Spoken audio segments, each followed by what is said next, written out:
ਇਹ ਕਹਾਣੀ ਸੁਰਿੰਦਰ ਸਚਦੇਵਾ ਦੁਆਰਾ ਲਿਖੀ ਗਈ ਹੈ ਅਤੇ ਇਸ ਦਾ ਨਾਂ ਹੈ ਦੇਵੀ ਵੇਸ਼ਵਾ। ਅੱਜ ਐਤਵਾਰ ਦੀ ਛੁੱਟੀ ਦਾ ਦਿਨ ਹੈ। ਮਨਜੀਤ ਆਪਣੇ ਕਮਰੇ ਵਿੱਚ ਬੜੇ ਆਰਾਮ ਨਾਲ ਮੰਜੇ 'ਤੇ ਲੇਟਿਆ ਹੋਇਆ ਹੈ। ਭਾਵੇਂ ਘੜੀ 'ਤੇ ਸਵੇਰ ਦੇ 8 ਵੱਜ ਗਏ ਸਨ, ਪਰ ਉਸ ਦਾ ਹਾਲੇ ਉੱਠਣ ਦਾ ਬਿਲਕੁਲ ਮੂਡ ਵੀ ਨਹੀਂ ਸੀ। ਵੈਸੇ ਪਹਿਲਾਂ ਤਾਂ ਉਹ ਜਲਦੀ ਹੀ ਉੱਠ ਕੇ ਤਿਆਰ ਹੋ ਜਾਂਦਾ ਸੀ ਅਤੇ ਸਕੂਲ ਚਲਾ ਜਾਂਦਾ ਸੀ ਅਤੇ ਛੁੱਟੀ ਵਾਲੇ ਦਿਨ ਵੀ ਪੜ੍ਹਨ ਬੈਠ ਜਾਂਦਾ ਸੀ। ਕੁਝ ਦਿਨ ਪਹਿਲਾਂ ਤਾਂ ਉਹਨੇ 12ਵੀਂ ਦੇ ਸਾਲਾਨਾ ਪੇਪਰ ਦੇ ਕੇ ਵਿਹਲਾ ਹੋਇਆ ਹੈ।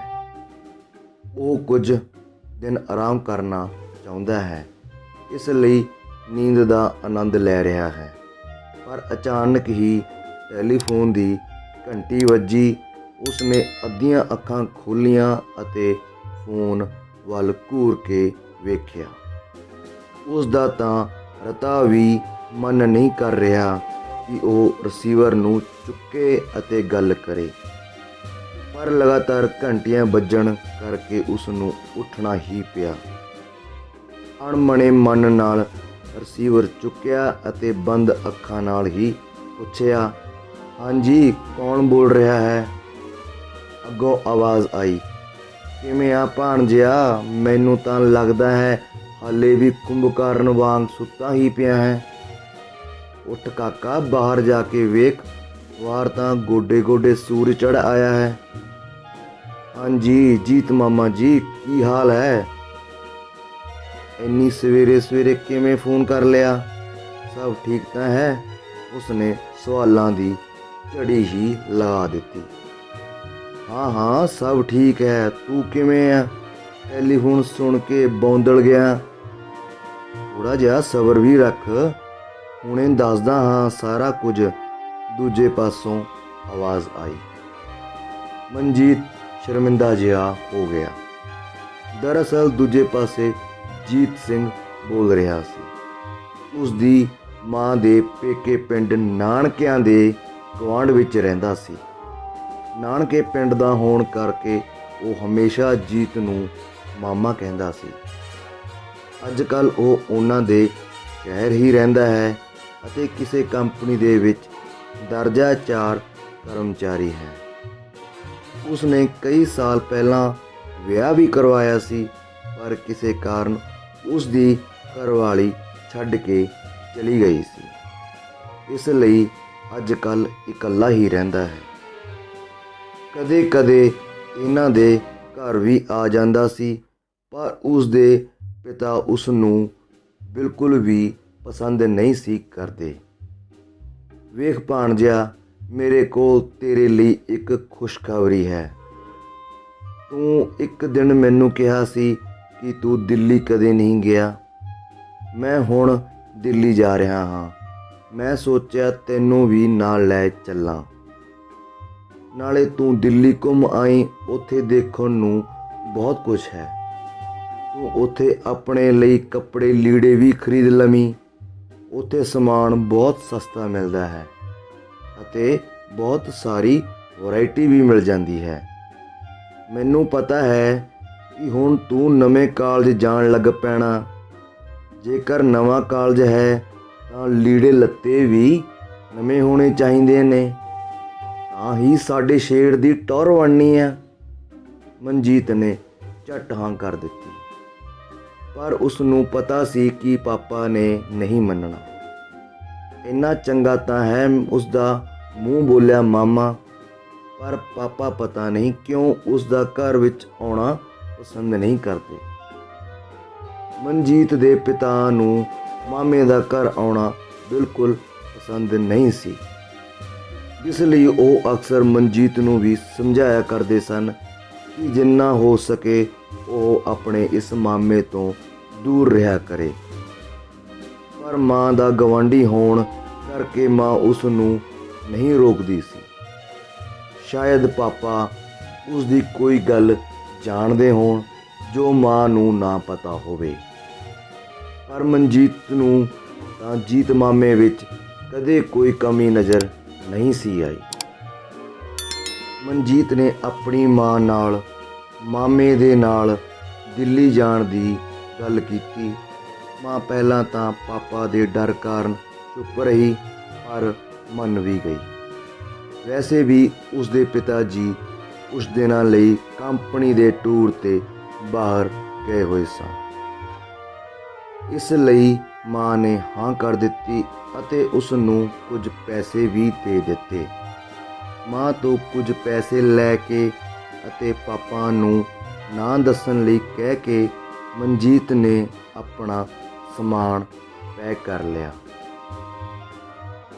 ਸ਼ਾਮ ਨੂੰ ਜੀਤ ਮਾਮਾ ਉਸ ਨੂੰ ਘਰ ਤੋਂ ਆ ਕੇ ਲੈ ਗਿਆ ਅਤੇ ਉਹ ਰਾਤ ਦੀ ਟ੍ਰੇਨ 'ਤੇ ਮਾਮੇ ਜੀਤ ਨਾਲ ਦਿੱਲੀ ਵੱਲ ਰਵਾਨਾ ਹੋ ਗਿਆ। ਉਹ ਸਾਰੇ ਰਸਤੇ ਦਿੱਲੀ ਦੇ ਬਾਜ਼ਾਰਾਂ ਅਤੇ ਉੱਥੇ ਕਰਨ ਵਾਲੀ ਸ਼ਾਪਿੰਗ ਬਾਰੇ ਸੋਚਦਾ ਰਿਹਾ। ਨੀਂਦ ਤਾਂ ਉਸ ਤੋਂ ਕੋਹਾਂ ਦੂਰ ਸੀ। ਉਸ ਦਾ ਮਨ ਕਰ ਰਿਹਾ ਸੀ ਕਿ ਉਹ ਜਲਦੀ ਤੋਂ ਜਲਦੀ ਆਪਣੇ ਸੁਪਨਿਆਂ ਦੇ ਸ਼ਹਿਰ ਦਿੱਲੀ ਪਹੁੰਚ ਜਾਵੇ। ਜੀਤ ਮਾਮਾ ਆਰਾਮ ਨਾਲ ਕੂਕ ਸੁੱਤਾ ਪਿਆ ਸੀ। ਉਸ ਦਾ ਮਨ ਕਰ ਰਿਹਾ ਸੀ ਕਿ ਉਹ ਮਾਮੇ ਨੂੰ ਪੁੱਛੇ ਕਿ ਉੱਥੇ ਕਿਹੜੇ-ਕਿਹੜੇ ਬਾਜ਼ਾਰਾਂ ਵਿੱਚੋਂ ਕੀ ਮਿਲਦਾ ਹੈ।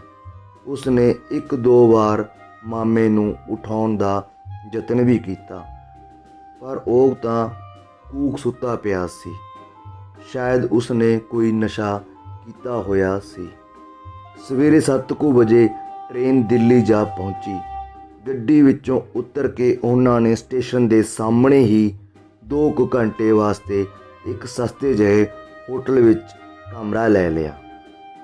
ਦੋਹਾਂ ਨੇ ਸੋਚਿਆ ਕਿ ਉਹ ਕੁਝ ਦੇਰ ਆਰਾਮ ਕਰ ਲੈਣਗੇ ਅਤੇ ਫਿਰ ਤਿਆਰ ਹੋ ਕੇ ਬਾਜ਼ਾਰ ਵੱਲ ਨੂੰ ਚੱਲ ਪੈਣਗੇ। ਥੋੜ੍ਹੀ ਦੇਰ ਆਰਾਮ ਕਰਨ ਤੋਂ ਬਾਅਦ ਤਿਆਰ ਹੋ ਕੇ ਬਾਹਰ ਨੂੰ ਚੱਲ ਪਏ। ਉੱਥੇ ਹੀ ਨਾਸ਼ਤਾ ਕਰ ਲਿਆ ਅਤੇ DTC ਦੀ ਬੱਸ ਵਿੱਚ ਸਵਾਰ ਹੋ ਗਏ ਅਤੇ ਆਪਣੀ ਮੰਜ਼ਿਲ ਵੱਲ ਵੱਧ ਗਏ। ਮਨਜੀਤ ਬਹੁਤ ਉਤਸ਼ਾਹਿਤ ਸੀ। ਪਹਿਲੀ ਵਾਰ ਦਿੱਲੀ ਆਇਆ ਸੀ। ਕਿੱਥੇ ਉਸ ਦਾ ਛੋਟਾ ਜਿਹਾ ਸ਼ਹਿਰ ਅਤੇ ਕਿੱਥੇ ਦਿੱਲੀ ਭੀੜ ਭਾੜ ਭਰਿਆ ਇਲਾਕਾ। ਉਸ ਨੂੰ ਸਭ ਕੁਝ ਚੰਗਾ ਚੰਗਾ ਲੱਗ ਰਿਹਾ ਸੀ। ਥੋੜ੍ਹੀ ਦੇਰ ਬਾਅਦ ਹੀ ਬੱਸ ਅੱਡੇ 'ਤੇ ਰੁਕੀ। ਦੋਨੋਂ ਛਾਲ ਮਾਰ ਕੇ ਉਤਰ ਗਏ। ਮਨਜੀਤ ਨੇ ਆਸੇ-ਪਾਸੇ ਵੇਖਿਆ। ਇੱਥੇ ਤਾਂ ਕੋਈ ਕੱਪੜਿਆਂ ਦੀ ਦੁਕਾਨ ਨਹੀਂ ਸੀ। ਉਸ ਨੇ ਜੀਤ ਵੱਲ ਇਸ਼ਾਰਾ ਕਰਕੇ ਪੁੱਛਿਆ, ਮਾਮਾ ਜੀ, ਇੱਥੇ ਤਾਂ ਕੋਈ ਕੱਪੜਿਆਂ ਦੀ ਦੁਕਾਨ ਨਜ਼ਰ ਨਹੀਂ ਆ ਰਹੀ। ਇੱਥੇ ਤਾਂ ਹੋਰ ਹੀ ਵੱਡੀਆਂ ਵੱਡੀਆਂ ਲੋਹੇ ਦੀਆਂ ਅਤੇ ਕਬਾੜ ਦੀਆਂ ਦੁਕਾਨਾਂ ਹਨ। ਆਪਾਂ ਕਿਤੇ ਗਲਤ ਜਗ੍ਹਾ 'ਤੇ ਤਾਂ ਨਹੀਂ ਉਤਰ ਗਏ? ਇੰਨਾ ਕਾਲਾ ਨਾ ਪੈ, ਬਿਲਕੁਲ ਚਿੰਤਾ ਨਾ ਕਰ, ਸਹੀ ਜਗ੍ਹਾ 'ਤੇ ਹੀ ਉਤਰੇ ਹਾਂ। ਘਬਰਾ ਨਾ, ਬਸ ਥੋੜ੍ਹੀ ਦੇਰ ਠਹਿਰ, ਸਭ ਕੱਪੜੇ ਕੁੱਪੜੇ ਭੁੱਲ ਜਾਵੇਂਗਾ। ਮੈਂ ਤੈਨੂੰ ਜੰਨਤ ਦੇ ਨਜ਼ਾਰੇ ਦਿਵਾਵਾਂਗਾ। ਇਹ ਗੱਲ ਦੱਸਦਿਆਂ ਜੀਤ ਮਾਮੇ ਦੀਆਂ ਅੱਖਾਂ ਵਿੱਚ ਇੱਕ ਵੱਖਰੀ ਜਿਹੀ ਚਮਕ ਆ ਗਈ ਸੀ। ਜੰਨਤ ਦੇ ਨਜ਼ਾਰੇ? ਉਹ ਕਿਵੇਂ ਮਾਮਾ ਜੀ? ਮੈਨੂੰ ਸਮਝ ਨਹੀਂ ਆ ਰਹੀ। ਮਨਜੀਤ ਨੇ ਹੈਰਾਨੀ ਨਾਲ ਪੁੱਛਿਆ। ਵਾਲੀਆਂ ਗੱਲਾਂ ਨਾ ਕਰ, ਬਸ ਚੁੱਪਚਾਪ ਦੇਖੀ ਚੱਲ। ਇੱਥੋਂ 5 ਮਿੰਟ ਪੈਦਲ ਚੱਲ ਕੇ ਜੰਨਤ ਆ ਜਾਣੀ ਹੈ। GB ਰੋਡ ਹੈ ਦਿੱਲੀ ਦਾ, ਕਦੇ ਨਾਂ ਸੁਣਿਆ ਹੈ ਇਸ ਦਾ? ਜੀਤ ਨੇ ਗੰਦੀ ਜਿਹੀ ਮੁਸਕਾਨ ਦਿੰਦਿਆਂ ਕਿਹਾ, ਨਹੀਂ ਮਾਮਾ, ਮੈਂ ਤਾਂ ਕਦੇ ਵੀ ਇਹ ਨਾਂ ਨਹੀਂ ਸੁਣਿਆ। ਇਹ ਭਲਾ ਕੀ ਹੈ? ਮਨਜੀਤ ਦੀ ਧੜਕਣ ਹੋਰ ਤੇਜ਼ ਹੋ ਰਹੀ ਸੀ। ਕੋਈ ਨਹੀਂ, ਚੁੱਪ ਕਰਕੇ ਤੁਰਿਆ ਚੱਲ, ਸਭ ਕੁਝ ਹੁਣੇ ਨਜ਼ਰ ਆ ਜਾਵੇਗਾ। ਕਹਿ ਕੇ ਜੀਤ ਤੁਰ ਪਿਆ ਅਤੇ ਉਸਦੇ ਪਿੱਛੇ ਪਿੱਛੇ ਮਨਜੀਤ ਵੀ ਤੁਰ ਪਿਆ। ਥੋੜ੍ਹੀ ਦੇਰ ਬਾਅਦ ਹੀ ਉਹ ਭੀੜ ਭਾੜ ਵਾਲੇ ਇਲਾਕੇ ਵਿੱਚ ਜਾ ਪਹੁੰਚੇ। ਦੁਕਾਨਾਂ ਦੇ ਉੱਪਰ ਛੱਜੇ ਵਧੇ ਹੋਏ ਸਨ। ਛੱਜਿਆਂ ਉੱਪਰ ਗੂੜ੍ਹੇ ਰੰਗ ਦਾ ਸ਼ਿੰਗਾਰ ਕਰਕੇ ਬਹੁਤ ਸਾਰੀਆਂ ਮੁਟਿਆਰਾਂ ਕੁੜੀਆਂ ਬੈਠੀਆਂ ਸਨ। ਜੋ ਉੱਪਰੋਂ ਫੁੱਲ ਸੁੱਟ ਕੇ, ਸੀਟੀਆਂ ਮਾਰ ਕੇ ਜਾਂ ਹੋਰ ਕਮੈਂਟ ਕਰਕੇ ਹਰੇਕ ਆਉਣ ਜਾਣ ਵਾਲੇ ਨੂੰ ਆਪਣੇ ਵੱਲ ਆਕਰਸ਼ਿਤ ਕਰ ਰਹੀਆਂ ਸਨ। ਥੋੜ੍ਹੀ ਥੋੜ੍ਹੀ ਦੂਰੀ 'ਤੇ ਪਾਨ ਸਿਗਰਟ ਵਾਲੀਆਂ ਦੁਕਾਨਾਂ ਬਣੀਆਂ ਸਨ। ਸੜਕ ਦੇ ਦੂਸਰੇ ਪਾਸੇ ਗੰਦਗੀ ਦੇ ਢੇਰਾਂ ਵਿੱਚੋਂ ਸੜਾਨ ਮਾਰ ਰਹੀ ਸੀ। ਮਨ ਚਲੇ ਉੱਪਰ ਵੱਲ ਵੇਖ ਵੇਖ ਸੀਟੀਆਂ ਮਾਰ ਰਹੇ ਸਨ। ਉਹਨਾਂ ਨੇ ਸ਼ਰਾਬ ਵੀ ਪੀਤੀ ਹੋਈ ਲੱਗ ਰਹੀ ਸੀ। ਸਿਗਰਟਾਂ ਦੀਆਂ ਦੁਕਾਨਾਂ ਦੇ ਆਸੇ ਪਾਸੇ ਧੂਏ ਦੇ ਅੰਬਾਰ ਲੱਗੇ ਹੋਏ ਸਨ। ਮਨਜੀਤ ਨੂੰ ਕੁਝ ਵੀ ਚੰਗਾ ਨਹੀਂ ਲੱਗ ਰਿਹਾ ਸੀ। ਉਸ ਤੋਂ ਪਹਿਲਾਂ ਉਹ ਕੁਝ ਬੋਲਦਾ, ਜੀਤ ਮਾਮਾ ਬੋਲ ਪਿਆ, ਕਿਵੇਂ ਲੱਗਿਆ ਫਿਰ? ਲੈਣੇ ਆ ਸਵਰਗ ਦੇ ਝੂਟੇ? ਸਵਰਗ ਦੇ ਝੂਟੇ? ਸਵਰਗ ਤਾਂ ਕਹਿੰਦੇ ਹਨ ਮਰਨ ਤੋਂ ਬਾਅਦ ਜਾਂਦੇ ਹਨ। ਇਹ ਕਿਹੜਾ ਸਵਰਗ ਹੈ? ਮਾਮਾ ਜੀ, ਮੈਨੂੰ ਬਿਲਕੁਲ ਸਮਝ ਨਹੀਂ ਲੱਗੀ, ਮਨਜੀਤ ਬੋਲਿਆ। ਐਵੇਂ ਕਿਉਂ ਭੋਲੀਆਂ ਗੱਲਾਂ ਕਰਦਾ ਹੈ? ਮੈਨੂੰ ਸਭ ਪਤਾ ਹੈ। ਤੂੰ ਆਪਣੇ ਗੁਆਂਢੀਆਂ ਦੀ ਕੁੜੀ ਨੂੰ ਚੋਰੀ ਚੋਰੀ ਤੱਕਦਾ ਹੈ। ਜੋ ਕੁਝ ਉਸ ਤੋਂ ਭਾਲਦਾ ਹੈ ਇੱਥੇ ਥੋੜ੍ਹੇ ਜੇ ਪੈਸੇ ਦੇ ਕੇ ਮਿਲ ਜਾਣਾ ਹੈ। ਜੀਤ ਦੀਆਂ ਅੱਖਾਂ ਵਿੱਚ ਚਮਕ ਸੀ। ਨਾ ਮਾਮਾ ਜੀ, ਮੈਨੂੰ ਡਰ ਲੱਗਦਾ। ਉਸ ਕੁੜੀ ਵੱਲ ਤਾਂ ਮੈਂ ਵੈਸੇ ਹੀ ਵੇਖ ਰਿਹਾ ਸੀ ਜਦੋਂ ਤੁਹਾਡੀ ਨਜ਼ਰ ਪਈ ਸੀ। ਆਹ ਕੁਝ ਮੇਰੇ ਕੋਲ ਨਹੀਂ ਹੋਣਾ। ਮਨਜੀਤ ਦੇ ਪਸੀਨੇ ਛੁੱਟ ਗਏ। ਐਵੇਂ ਨਾ ਮਰਦਾਂ ਵਾਲੀਆਂ ਗੱਲਾਂ ਨਾ ਕਰ। ਜਵਾਨ ਮੁੰਡਾ ਏ, ਜਵਾਨਾਂ ਵਾਲੀ ਗੱਲ ਕਰ, ਮਾਮੇ ਜੀਤ ਨੇ ਫਿਰ ਦੁਹਰਾਇਆ।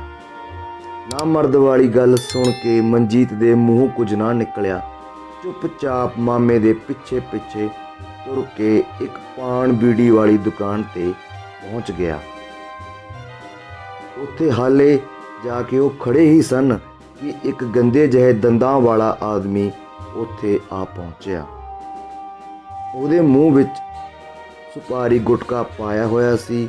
ਉਹਦੀ ਹਵਾੜ ਮਨਜੀਤ ਦੇ ਸਿਰ ਨੂੰ ਚੜ੍ਹ ਗਈ ਅਤੇ ਵੱਤ ਲੈਂਦਾ ਪਿੱਛੇ ਹੋ ਗਿਆ। ਹਾਂਜੀ ਸਾਹਿਬ, ਚੱਲਣਾ ਹੈ?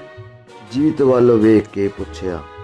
ਹਾਂ ਚੱਲਣਾ ਹੈ, ਮਾਮੇ ਨੇ ਜਵਾਬ ਦਿੱਤਾ ਅਤੇ ਉਸ ਵੱਲ ਦੁਬਾਰਾ ਵੇਖ ਕੇ ਕਿਹਾ, ਕਿੰਨੇ ਪੈਸੇ? ਕਿੰਨੇ ਜਣ ਹੋ? ਉਸਨੇ ਪੁੱਛਿਆ। 2 ਜਾਣੇ ਹਾਂ, ਜੀਤ ਨੇ ਕਿਹਾ ਅਤੇ ਉਂਗਲ ਨਾਲ ਵੀ ਇਸ਼ਾਰਾ ਕਰ ਦਿੱਤਾ। 1 जने का 200 लगेगा और 50 मेरा कमीशन, उस दलाल ने बेझिझक हो के कहा। 200 तो बहुत ज़्यादा है यार, पिछली बार तो 100 रुपए विच ही कम हो गया सी, मामे ने जवाब दिता। धन्यवाद जी। अगला भाग जल्दी ही।